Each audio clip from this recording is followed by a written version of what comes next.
Olá a todos e todas, sejam bem-vindos a mais uma aula da nossa 13ª edição do curso sobre uso terapêutico da cannabis sativa. Sou a Gabi Dainese, estou aqui para apresentar mais uma aula.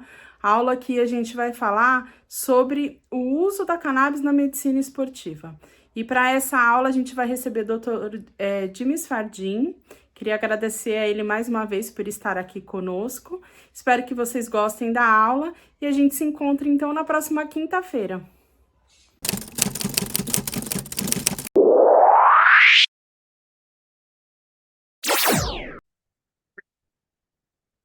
Olá, pessoal. Quero agradecer mais uma vez o convite para estar fazendo a aula aqui no curso. Eu vou compartilhar aqui a tela com vocês da nossa aula. Deixa eu minimizar aqui.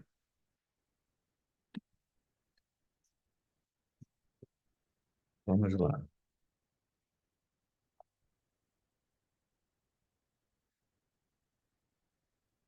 Vamos falar de cannabis sativa na fisioterapia e medicina esportiva, certo? Quem sou eu? Jimmy Fardim Rocha, sou médico, ortopedista, cirurgião de joelho. Aí está o meu Instagram, Dr. Jimmy Fardim. Lá vocês podem me acompanhar, ver minhas formações. Não vou perder um pouco de tempo nisso aqui. A gente já tem uma carreira grande aí desde 2018 que eu prescrevo cannabis medicinal. Então, com bastante experiência, e vou trazer um pouquinho dessa experiência aqui para vocês. Inicialmente, eu quero saber quem conhece a WADA, a World Anti-Doping Agency, que finalmente em 2018 para 2019 autorizou o CBD nos Jogos Olímpicos, né? Então, qual é o canabinoide que é considerado doping? Será que é só o CBD, THC, CBG, CBN? Ou qual que está liberado em atleta de competição? Lembrando que é em época de competição. Em época de não competição, você pode usar os outros canabinoides. Mas em época de competição, só pode usar um desses. Qual seria? E a gente sabe que é o CBD, tá? Isso começou com o Ross Rebagliati, quando ele ganhou a medalha de ouro no snowboard nas Olimpíadas de Inverno. Só que ele teve a medalha cassada, porque deu no, no exame dele, né, positivo para THC, com uma quantidade de 17,8 nanogramas, que o limite era 15. Ele recorreu e conseguiu, em pouco tempo, a sua medalha, porque ele provou que ele não utilizou a cannabis para ganho de performance, nada disso. Ele realmente estava num momento difícil e fumou, né, a cannabis uma vez e acabou dando positivo. Então foi comprovado de que ele não fez esse uso para tentar, né, ter algum benefício.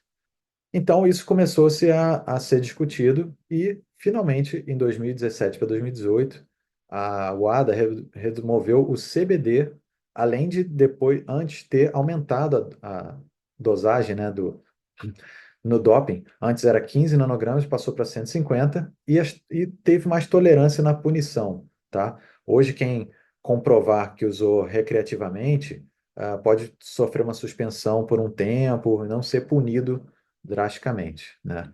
Isso é um grande avanço para esses atletas, né? Porque a gente sabe que, a gente vai ver aqui que tem alguns benefícios da utilização da cannabis. Quais são as regras para essa proibição, né? É, tem que comportar dois dos seguintes quesitos: ser uma substância potencial que pode gerar um melhor desempenho para o atleta, oferecer risco para o atleta ou violar o espírito olímpico. Ou seja, os outros canabinoides, a UADA vê como oferecer risco para o atleta e poder melhorar o desempenho, tá? E aí acaba violando também o espírito olímpico, né? Mas o CBD, ele tem um metabolismo diferente do THC, por isso ele não é considerado doping e ele não é pego nos testes também, porque ele se transforma no hidroxicanabidiol, né? E a gente vai ver que o THC ele se transforma em outra coisa quando é ingerido, tá? E aqui está a proibição, é S8, né? A WADA tem uma lista de várias substâncias proibidas e os canabinoides estão na categoria S8 e a exceção é o canabidiol, tá? O resto, todos os outros canabinoides são proibidos. Então vamos ver aqui. E qual que é a substância que é identificada no exame de dopagem? É o THC? É o CBN? É o hidroxi-THC ou carboxy-THC? São os metabólitos ativos do THC? Ou depende do material coletado? Muita gente fica com essa dúvida, tá? Então, o que é identificado no exame antidoping, né, no toxicológico, é o metabólito ativo do THC, ou seja, o carboxy-THC ou hidroxi-THC. E aí, esse exame pode ser feito tanto pela urina, sangue ou cabelo. Aí vai ter variações de quanto tempo isso fica no corpo. Lembrando que quando você ingere ou inala qualquer canabinoide, ele pode ir para a sua região de tecido adiposo e se armazenar lá. Então, muitas vezes, o paciente, por exemplo, ele fumou 30 dias antes, e aí esses canabinoides entraram no corpo e saíram, foram excretados, só que uma parte pode ter ficado no tecido adiposo ali. E aí, quando ele faz uma atividade ou, né, por algum motivo, essa quantidade que estava armazenada pode sair para a corrente sanguínea e causar um teste positivo.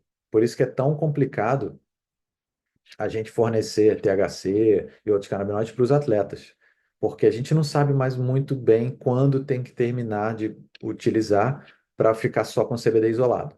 Existem alguns testes genéticos que a gente pode fazer para tentar otimizar isso, né? E aí tem que ter experiência para isso.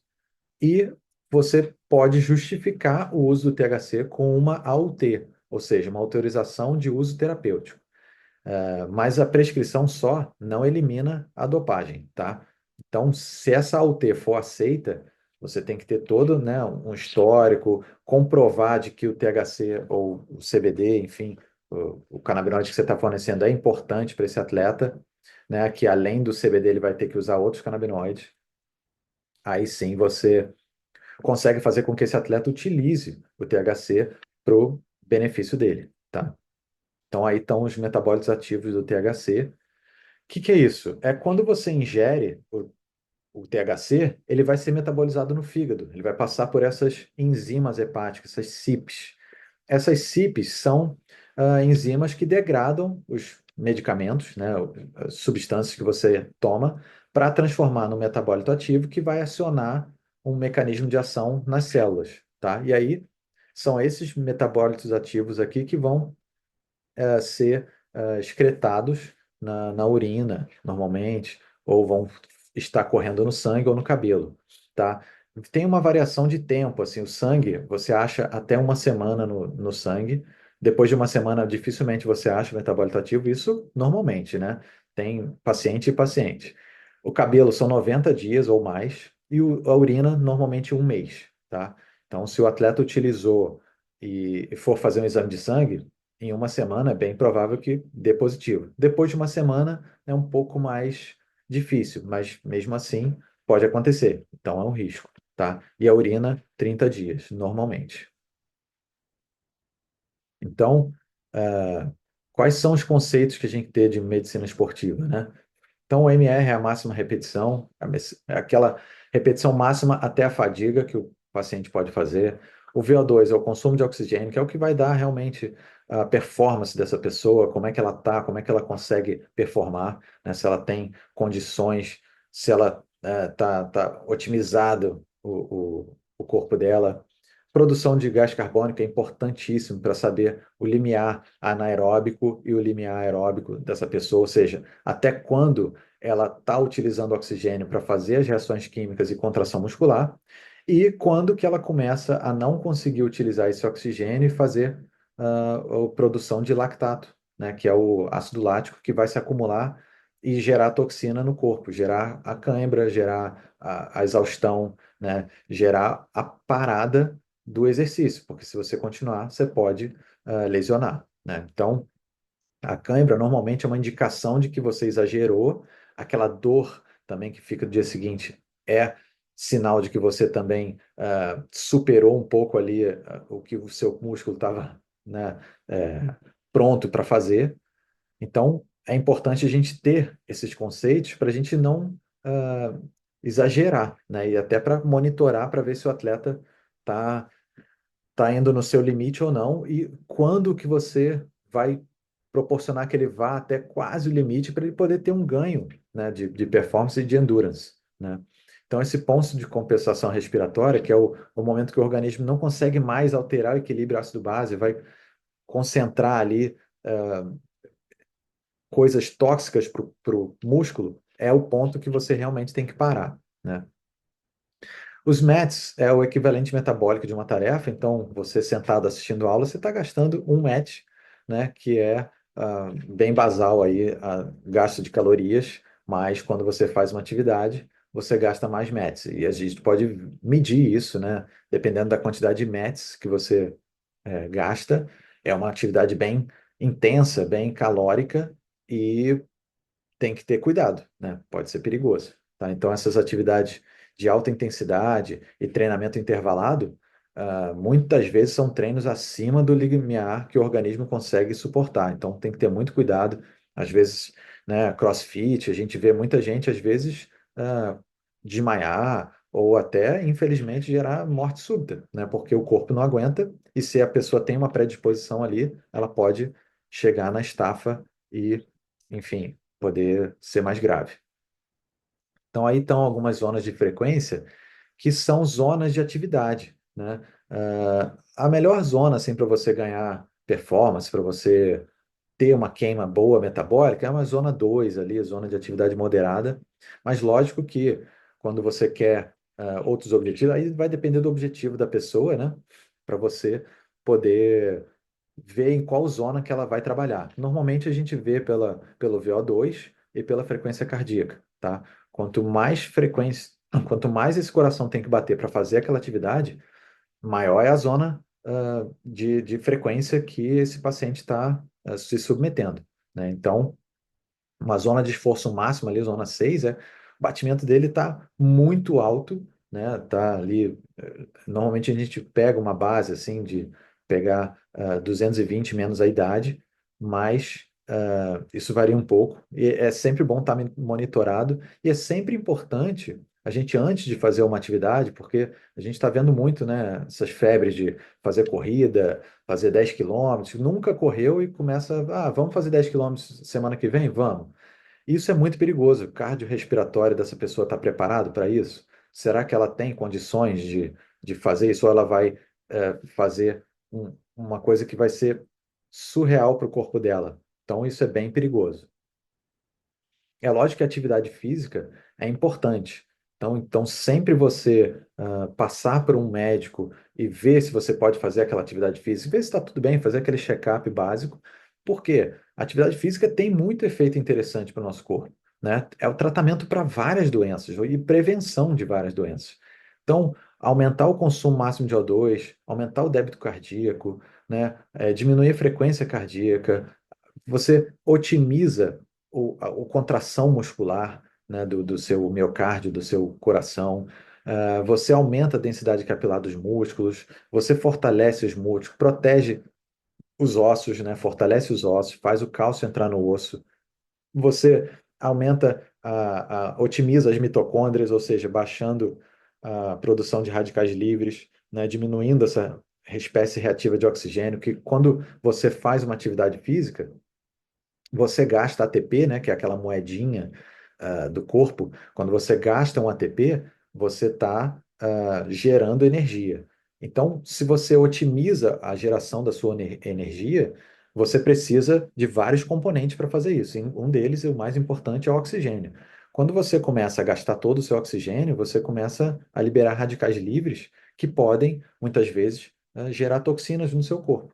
Então, se você otimiza isso e na cadeia respiratória de elétrons lá você neutraliza todos esses radicais livres, poxa, você está fazendo muito bem para o seu organismo. Então, você melhora seu metabolismo, diminui a obesidade, né, aumenta a concentração de colesterol bom no sangue e aumenta a força muscular, o que previne a grande maioria das doenças. Assim, a grande maioria das doenças são inflamatórias. Se você tem atividade física corriqueira na sua vida, você está conseguindo prevenir muitas inflamações na sua vida e não atingindo um overreaching ou overtraining, que é o quê? É o desgaste, é o exagero daquela atividade que você se propôs, né? Então, o overreaching é quando você tem uma queda de rendimento do volume, né, por excesso de treino, né?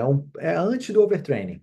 O overtraining já é aquela que você já teve a perda dessa capacidade adaptativa do exercício. Tá? Então, é muito mais comum você ter lesões e exaustão, né? Então, isso infelizmente pode acontecer com alguns atletas que ficam ansiosos antes da prova e querem treinar o máximo possível para poder chegar na prova, né, no melhor fase. Só que às vezes eles exageram e aí acontece, né, de ficar com alteração de humor, ansioso, sono alterado, altera o apetite, não consegue se alimentar direito, fica fadigado, esgotado, e aí que a cannabis entra. A cannabis entra muito para evitar que esses sintomas aconteçam, né?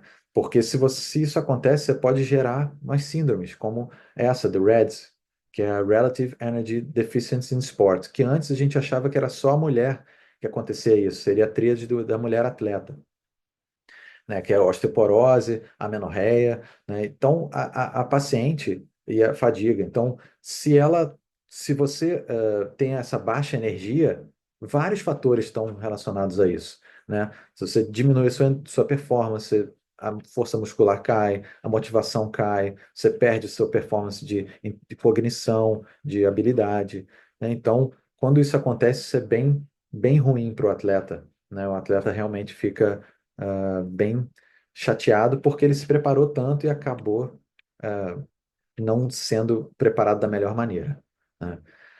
E para o desempenho esportivo requer muitos aspectos, né? Principalmente nutrição, né? O sono, o próprio treino. Então, qual vai ser o diferencial entre um atleta campeão, né, e os outros atletas? São vários fatores, e principalmente o emocional, né? Bem-estar físico, emocional, mental é muito importante nesses atletas e que são os maiores fatores que acabam prejudicando esses atletas, né? Porque o mental, às vezes, é o que acaba fazendo com que esse atleta, não tenha o melhor desempenho que ele poderia ter, tá? E onde é que a cannabis entra nisso? Então, o sistema endocannabinoide, ele foi feito para, inicialmente, relaxar, comer, dormir, esquecer e proteger. Ou seja, atua no sistema imune. Esquecer normalmente tem algumas coisas que a gente seria interessante esquecer. A gente não pode lembrar de tudo, principalmente de traumas, de coisas que façam com que a nossa cabeça fique alterada, né? Então, tem muito tratamento para transtorno de estresse pós-traumático. Então, esquecer às vezes é muito bom para a gente, né? Comer é importantíssimo, é a base do corpo.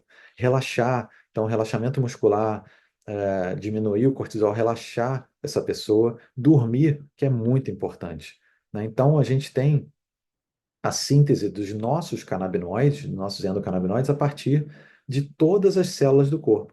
Todas as células do nosso corpo têm esse fosfolipídio de membrana, que é uma proteína que fica ali na membrana de todas as células, e ela tem receptores.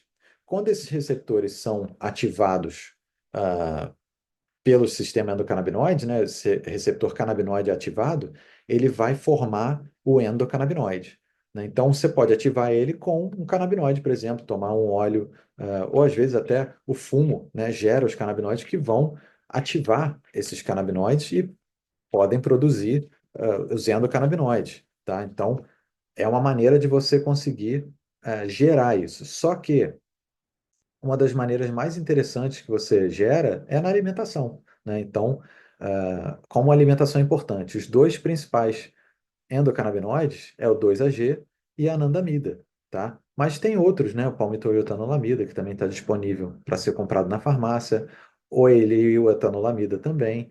Então, é importante a gente entender que a gente tem a produção dos nossos endocannabinoides, só que muitas vezes é sob demanda, não são tão frequentes assim, e a gente tem que modular isso, né? Se modula isso com exercício, com boa noite de sono, com alimentação. mas você pode também trazer de fora, né, como eu falei, os canabinoides, tá? Então é bem importante a gente ter essa noção e saber que quando você se alimenta de uma coisa anti-inflamatória, que vai gerar substratos anti-inflamatórios, você está fazendo uma via anti-inflamatória para a formação dos seus endocannabinoides. Se você ingere muitas coisas, por exemplo, com ômega 6, né, ou essas gorduras saturadas, besteiras que a gente acaba comendo, muito é, glicose, açúcar demais, você vai acabar gerando um ciclo, né, do ácido araquidônico que é inflamatório, ou seja, você vai gerar inflamação no seu corpo. Quando você, por exemplo, pegar um ômega 3, né, peixe ou leguminosas e oleaginosas que tem mais ômega 3, você protege mais o seu corpo porque você vai estar desviando para uma formação de endocannabinoides não inflamatórios, anti-inflamatórios. Então, quando você tem esse equilíbrio, isso é bem interessante, que você fica num estado fisiológico legal. Se você está patológico, se você está doente, provavelmente por inflamação, por alguma coisa que acontece no seu corpo, uma má alimentação, você acaba acumulando mais ômega 6 em vez de ômega 3. E aí, para equalizar isso, muitas vezes você tem que suplementar, né? Seja pela alimentação, seja por suplemento ou canabinoide, que pode ajudar a fazer esse equilíbrio, tá? Isso é bem importante da gente ter essa noção, por isso que o alimento é muito importante, né? Olha aí, quando a gente se alimenta de coisas boas, né? A gente de ácido linoleico ou ácido alfa-linoleico, a gente consegue formar a beta-oxidação dos lipídios e gerar os nossos endocannabinoides não inflamatórios, anti-inflamatórios. Se você se alimenta de ácido linoleico, que essas alimentações ruins que a gente infelizmente tem muita disponibilidade aí nos supermercados, você acaba gerando inflamação no seu corpo, ácido araquidônico com inflamação. Então, é importante a gente saber do que a gente está comendo, como que a gente está se alimentando. Então, quando a gente faz a terapia canabinoide, o que a gente pergunta para o paciente é como é que ele está se alimentando, o que ele tem ingerido mais, né? Orientar sobre a alimentação também. Médico tem que falar disso, não é só o nutricionista, né? Então, tá alinhado também ter uma equipe multidisciplinar ali para olhar para esse paciente, para ele poder produzir os seus endocannabinoides com qualidade. Falando dos canabinoides, o tetraidrocannabinol, por exemplo, é um. Muita gente acha ele um vilão, né? Mas ele tem efeitos excelentes no nosso corpo e ele é muito preciso no nosso corpo, é muito necessário, porque ele se conecta no receptor CB1 parcialmente, no receptor CB2 também, e outros receptores que são fundamentais para manutenção do nosso sistema ah, homeostático, né? Nosso equilíbrio. Ele tem efeito psicoativo e por isso que muitas vezes tem que ter cuidado para quando for administrar, mas ele pode dar modulação do humor, ele pode ser ansiolítico em baixa dose, relaxamento muscular para atleta, para quem faz fisioterapia, para quem está pós-operatório, é muito importante, para dor, é muito importante para evitar muito opioide, muito anti-inflamatório. Então, THC é importantíssimo para quem é da fisioterapia aí, pomadas. Que tem THC, uso tópico, é bem legal para relaxar essa musculatura, para você diminuir lesão, diminuir a ação inflamatória que está ocorrendo ali. Então, ele é um poderoso anti-inflamatório e analgésico. Tá? Ele aumenta o apetite dos pacientes também, isso é bem importante. Ele também atua na extinção do medo, no transtorno de estresse pós-traumático. Então, o THC é um excelente componente aí, uma ferramenta importante. CBG também tem agonismo CB1, CB2 e alfa-2 adrenérgico, é o único que tem alfa-2 adrenérgico, ou seja, diminui ali a pressão arterial, faz com que você tenha menos batimento cardíaco acelerado, taquicardia, melhora a concentração, é um poderoso relaxante muscular e anti-inflamatório também. Além disso, ele é um poderoso ansiolítico, né? Então, tem estudos já mostrando que CBG em baixa dose pode diminuir ansiedade, transtorno de ansiedade, depressão, né? Então, é lógico, isso tudo tem que ser avaliado, o paciente vai ter que ser avaliado, né?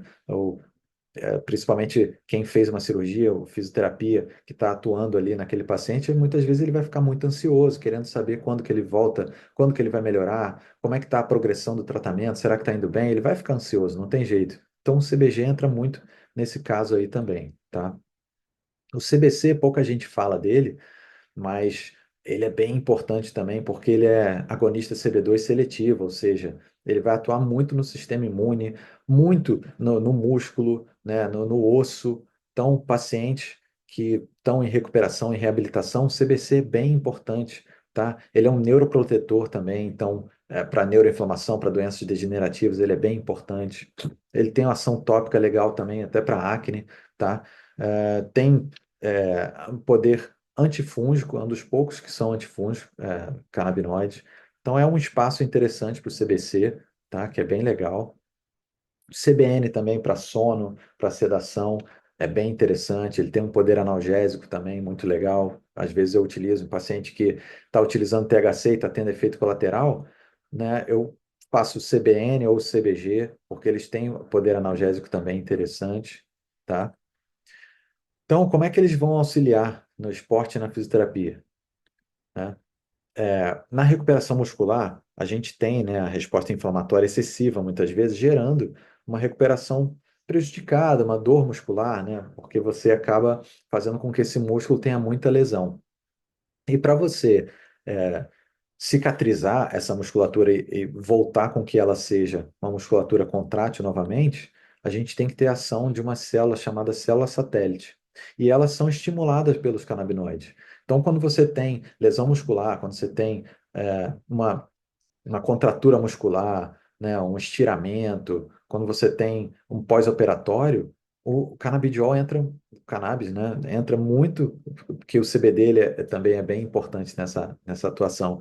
Então você entra muito com esses canabinoides para poder ajudar na formação de fibra muscular esquelética, porque senão ela vai virar fibroblasto e vai virar cicatriz, não contrátil. Então seu músculo perde potência, perde força, né?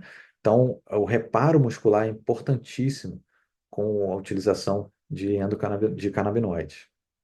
O CBD, olha só que legal, ele atua em vários receptores, tá? Ele atua na enzima de degradação da anandamida, então o CBD diminui a degradação da anandamida, que é o hormônio, né? O neurotransmissor neurolipídico do sistema endocannabinoide, é o nosso canabinoide que a gente faz, né? Então a anandamida aumentando, você tem estimulação do sistema endocannabinoide, benefício, equilíbrio, né? Isso é bem importante, aumenta metabolismo, a mTOR, que é o alvo mamífero da rapamicina, que é um potencializador de síntese proteica, de proteção neuronal, né, diminuição de inflamação neuronal, é um potente estimulador de BDNF, que é uma substância que melhora as sinapses, melhora a neuroinflamação. Atividade inflamatória é regulada pelo CBD, ou seja, diminui as espécies reativas de oxigênio, aquilo que eu estava falando, você otimiza a mitocôndria, né, a gastar energia, aumenta a miogênese, ou seja, melhora a musculatura. Então, o CBD, ele pode atuar em vários receptores. A adenosina, por exemplo, diminuindo a fadiga, diminuindo a lesão muscular. Quem atua aqui também é a cafeína, né? A cafeína diminui a adenosina, ou seja, deixa você mais disposto, mais focado, né? Então, o CBD tem essa propriedade também. Atua no metabolismo, né? Então, melhorando a função mitocondrial, ah, aumentando a oxidação de gorduras, ou seja, fornecendo energia para a sua célula, atua no centro da célula, no núcleo da célula, pelas PPA, pelas peroxissomas. Ou seja, o CBD tem uma atuação bem interessante aí em vários receptores. Vaniloide, por exemplo, TRVP, são receptores de dor. Então, o CBD também é um bom aliado para a dor, né? Tem efeito analgésico interessantíssimo, né, em algumas síndromes, algumas recuperações de lesões, fibromialgia, é, síndrome de SUDEC, né, aquela doença regional complexa. Então, o CBD atua muito bem. Tem muita atuação, né, dos canabinoides do CBD no corpo.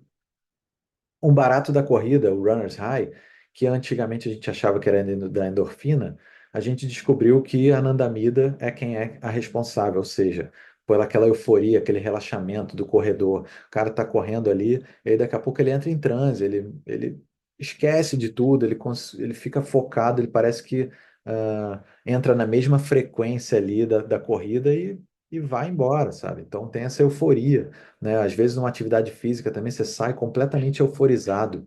É a anandamida que faz isso, né? Então já foi descoberto que em vez das endorfinas, que elas não ultrapassam muito bem uma barreira que tem hematoencefálica do cérebro, evitando que toxinas entrem, né?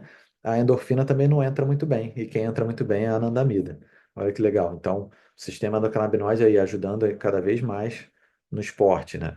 Diminuição da enzima que degrada a anandamida, né? Então, os canabinoides podem ajudar muito, né, na melhora da ação da insulina, ou seja, pegando a glicose e jogando para o músculo para fazer a contração muscular, aumenta a expressão de CB1 e CB2, biogênese mitocondrial, aumento de BDNF, como eu falei, proteção neuronal, síntese de proteínas, melhora de neurônios, né, ligações neuronais, neurogênese. Então, isso é bem interessante, a gente saber que a musculatura, que o exercício físico pode ser beneficiado com esses canabinoides. Então, aqui o BDNF, como eu falei, que o exercício físico promove isso, né? E com o canabinoide, você tem atividade, você tem receptor canabinoide para regular esses processos neurogênicos e de estimulação de BDNF, tá? Poder do sono, gente. A gente sabe que todo atleta é fundamental que ele durma bem, porque é ali que ele vai produzir proteína, que ele vai recuperar a sua musculatura, que ele vai produzir hormônios GH, que ele vai melhorar o bem-estar dele, vai otimizar a cognição, a skill dele, as habilidades que ele desenvolveu. Então, todo o desempenho desse atleta vai depender de uma boa noite de sono. Que eu botei o jet lag aqui? Muitos são prejudicados quando tem, por exemplo, você sai do Brasil e vai para a Austrália. Você vai sofrer um jet lag por causa do fuso horário muito grande. Isso diminui muito a sua performance. Isso afeta bastante a sua performance, porque você não vai estar dormindo bem. A cannabis pode ajudar muito nisso aí para lembra que a cannabis gera sono, então ela acalmar, relaxar e você conseguir ajeitar o seu ciclo circadiano para uma melhor performance sua e não a melhorar a sua performance, mas o otimizar o máximo que você pode fazer, né? Então isso previne lesão, previne infecção, regula o seu emocional, você não fica ansioso, né? Então isso é bem legal para o atleta, tá? Como eu falei, analgesia, anti-inflamação, então diminuindo espécie reativa de oxigênio, citocina inflamatória, diminui regula as interleucinas pró-inflamatórias e aumenta as anti-inflamatórias, diminui as prostaglandina E2, COX, que são citocinas que vão aumentar radicais livres e inflamação no seu corpo, né? Então, sempre que você ingere um canabinoide, você está ajudando o seu corpo a desinflamar, tá? Além de aumentar a anandamida dos seus próprios endocannabinoides, né?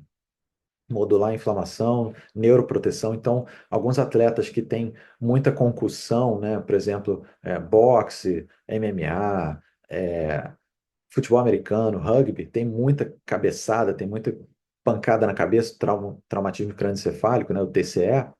E para prevenir essa reação inflamatória grave que acontece ali, essa excitotoxicidade, que muitas vezes quando tem a pancada ali, você gera uma reação muito grande, né, no seu corpo. E para prevenir essa reação exagerada, a cannabis entra como uma prevenção disso, né? Então, inclusive como tratamento, porque quando a pessoa tem essa concussão, ela fica um tempo ali sem poder retornar, né, ao jogo e tal. Então, quando você usa cannabis, isso pode ajudar, tá? Porque vai estimular uma neurogênese e diminuir essa toxicidade que acontece, né, nas concussões. Tem nos esportes, a gente tem uso tópico também para recuperação de lesão, assim como na fisioterapia. Então, às vezes, você está passando ultrassom naquele paciente, você pode colocar uma pomada de cannabis ou um líquido de cannabis ali para ajudar, né, no ultrassom ou na aplicação de alguma terapia anti-inflamatória. Você pode usar também o uso tópico do laser, do dos canabinoides, por exemplo, no laser. Então, aumentando assim a anti-inflamação e a analgesia, né? Evitando que esse paciente use tanto anti-inflamatório, tanto opioide, melhorando essa reabilitação. Além das melhoras que eu falei, né? De ansiedade, de sono. Então, para lesões esportivas, para artrites, artrose, né? Doenças neurológicas, é muito importante diminuir espasmo, diminuir dor muscular. E melhorar a adesão do paciente ao tratamento. Às vezes está fazendo fisioterapia, o paciente está de saco cheio, não quer mais, não está motivado, porque não vê evolução. Pô, com a cannabis esse paciente melhora o bem-estar, melhora o humor e pode acontecer isso. Tá? Olha, acho que era basicamente isso que eu queria trazer, né? A gente sabe que a cannabis ainda tem muito preconceito e é importante a gente esclarecer que no esporte ainda é muito mal visto, ainda tem muito atleta que infelizmente nem fala que usa por medo de perder patrocínio, né? Então, isso a gente tem que entender que realmente tem indicações, né? E algumas já têm isso dado como certo, né? Por exemplo, a DOMS, que é aquela dor do dia seguinte, na ansiedade, na REDS, como eu falei, e nos Paralímpicos. Tem muitas patologias que têm benefício e dá para fazer aquela autorização de uso terapêutico, né?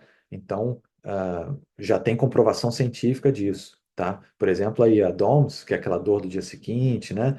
Que normalmente é por um excesso de estiramento muscular repetitivo, né? Então, você beneficia esse paciente fazendo com que ele retorne melhor ao jogo, ao treino, antes do tempo, né? Porque normalmente demoraria ali 48, 72 horas para ele voltar a treinar por causa da DOMS. Então, hoje, a gente já consegue fazer com que eles voltem antes, né? Sem ter lesão.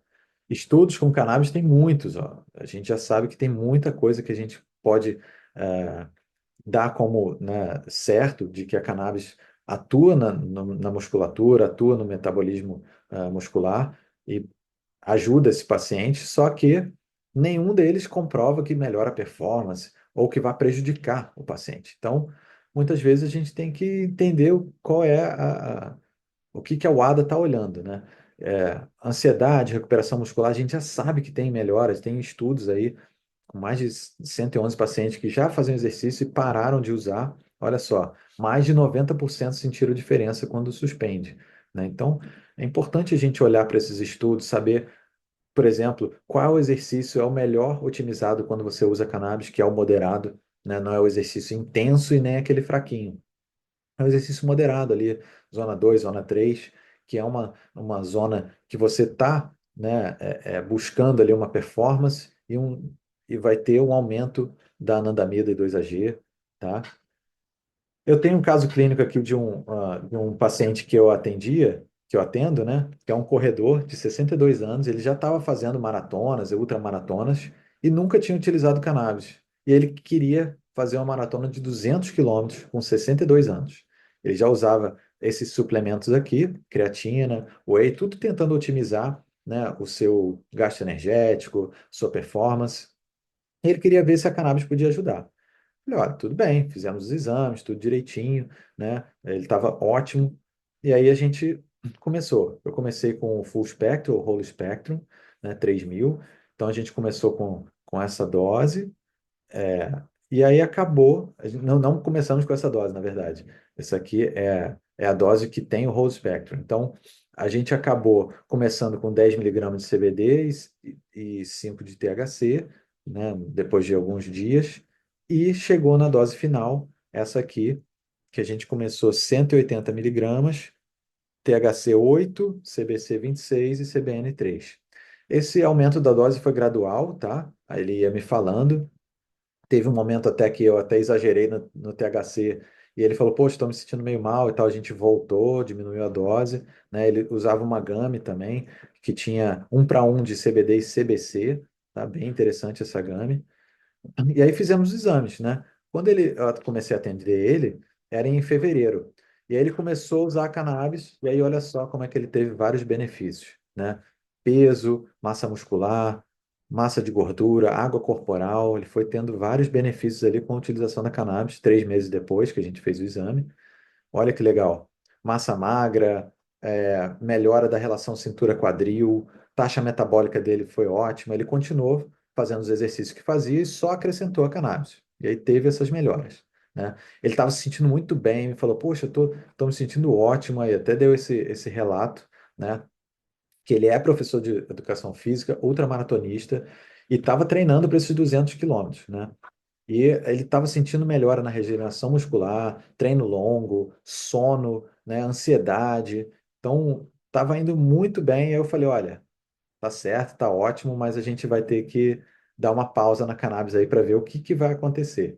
E aí a gente resolveu parar, né, dele usar. Aí ele ia ficar um mês mais ou menos sem usar e ia fazer os testes de novo. E olha que interessante, como os testes, depois que a gente viu, o que foi mais afetado foi o metabolismo lipídico dele, né? Então, a cannabis, ela regula o transporte de ácido graxo, principalmente de cadeia longa, para otimizar para o exercício. Então, se você para de utilizar cannabis, você desregula todo o seu sistema lipídico, né? De otimização celular, de uso do lipídio para o metabolismo, né? Você acaba fazendo lipogênese, fazendo mais lipídio do que o necessário. Então, isso é prejudicial para um atleta, né? A gente pode ver aqui, ó, que o peso dele acabou aumentando. Então, 3 meses depois, ele mediu de novo, né?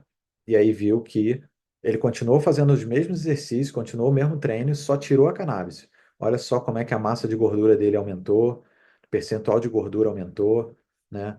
Ah, a massa magra, que é proteica, também diminuiu um pouco. A taxa metabólica se manteve, ele estava mantendo a atividade.